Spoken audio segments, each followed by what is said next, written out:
get over with. Anything you can say about whether Jimmy's going to play tonight? Not yet. Yeah, he'll try to get some work done downstairs and see if he can go.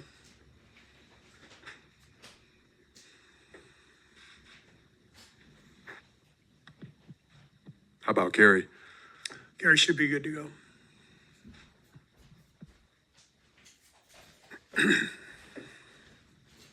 Did you think there were any lapses in your coverage against Jalen Green in Game 2, and what are the points of emphasis against him now in Game 3? Yeah, there are plenty of lapses. And the main point of emphasis, we just let him get way too much separation.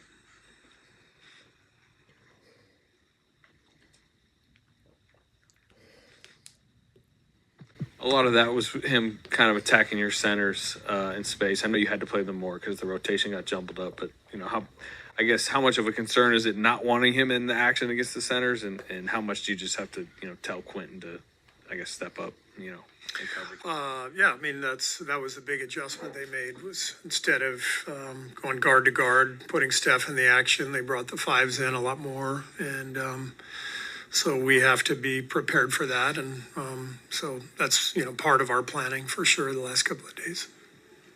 Some people say that, in the playoffs, role players play better at home. Is that something that you've known to be true over the course of your career, and why might that be? I think sometimes it plays out that way. It's not always the case, but the bigger thing to me is just the emotional swings in any playoff series when the location shifts. You get the home crowd behind you. There's just a level of energy that you get at home that is helpful. I mean, I think that's the thing I took from Game 2 is they played harder, they played more physically, and their crowd was into it. And it was probably something that we've seen in other series. It was something we've seen in other series and throughout NBA history. Is just a little bit of human nature. It's all part of it. So that's a big theme for today. We have to respond the way they responded in Game 2. Steve, is there any one or two things that you want to see from your guys from the beginning, the very beginning? Just the force and the energy. That's the main thing.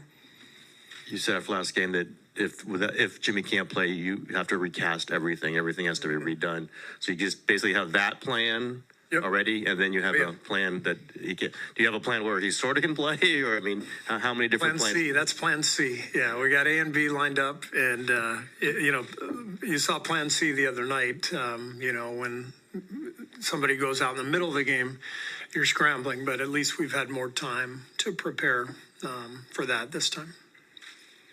Steve, last season, your perspective played a part in some of the decisions that were made about the whistle and the league looking at how things were officiated. I wonder now, with things having swung a bit in the way these playoffs have been, what's your 2 cents on how physical and how the whistle is now in this postseason?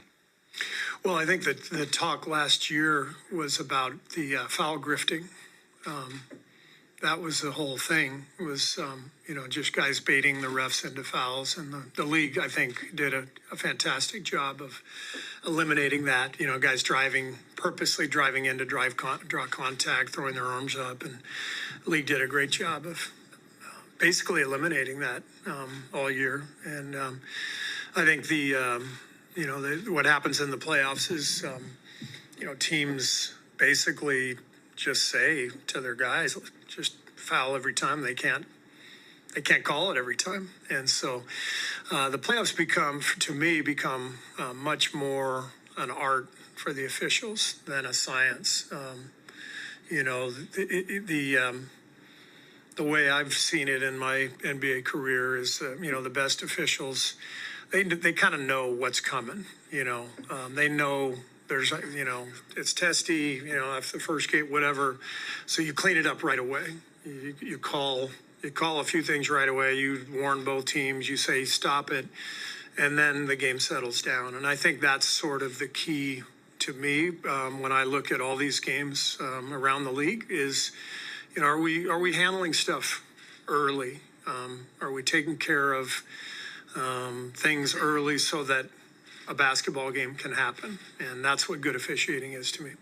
In that same realm, what have you seen with the way they've defended Steph in this series so far? You don't think you're just going to bait me into, Allowing you what are to- you, James Harden, trying to draw a foul right now? I'm not reaching. I'm not reaching, Anthony. That's its own comment right there. And did you go over here? Did you see Ime's comment in one of the huddles that, grab them as much as you want there? They can't call everything. Right. And what were your thoughts on that comment? I just explained that whole thing to Sam. So, yeah.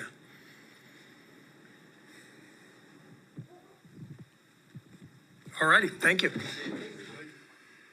With the schedule for the rest of the series kind of being more compact, does that change how you're going to manage minutes tonight? No. Young and healthy, energetic, we're good. Coach, there are players on this team that have never been in this kind of environment, a game 3 on the road. For the players that have, Fred and Dylan, what kind of experience or advice do you think that they will give to the young players on this team? Say more of the same that we gave them leading into the playoffs and what to expect, but kind of have to go through it. And so at this point, it's basketball, and we understand it's going to be a hostile environment on the road regardless. And so that's what you work for home court for. And like we said, going into playoffs, you just have to experience that for the first time and let the jitters get out and go about your business. What have you thought about the officiating in these first 2 games, and do you expect a tighter whistle at all in Game 3? I think it's playoff basketball. They let you play a little bit more, and we don't mind that. So hopefully it stays the same. And both teams are playing hard, aggressive, physical, 2 of the better defensive teams. And so we wouldn't expect anything different. But you do have to adjust to specific refs and how they ref the game, and we'll do that.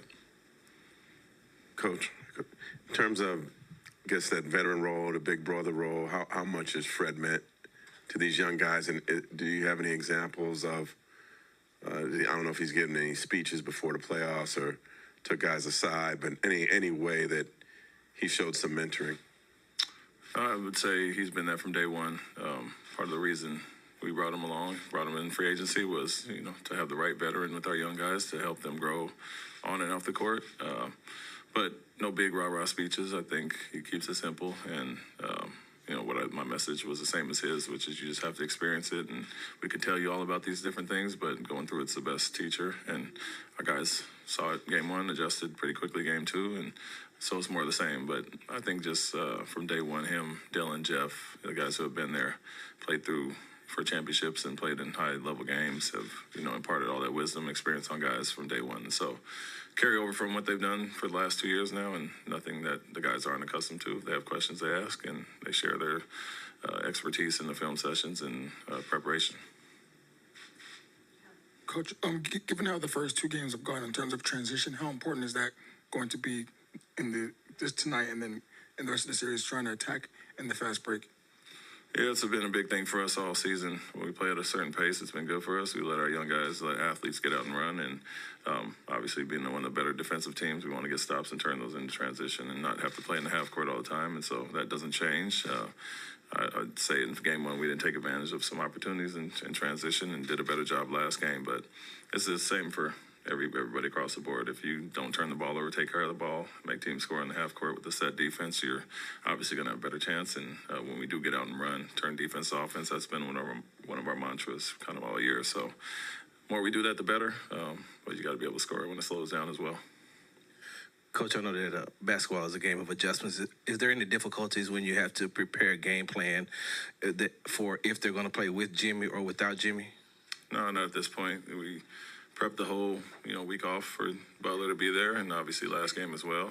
He was out, and you can put more of your focus on Curry and certain guys, but, in anticipation that he's going to play, we prep like he is, and if he isn't, we'll do what we did last game and just key in a little bit more. But obviously the dynamic he gives them, another scorer, facilitator, 1A, 1B combo with Curry is very important to them, obviously, but we're going into it as if he's playing.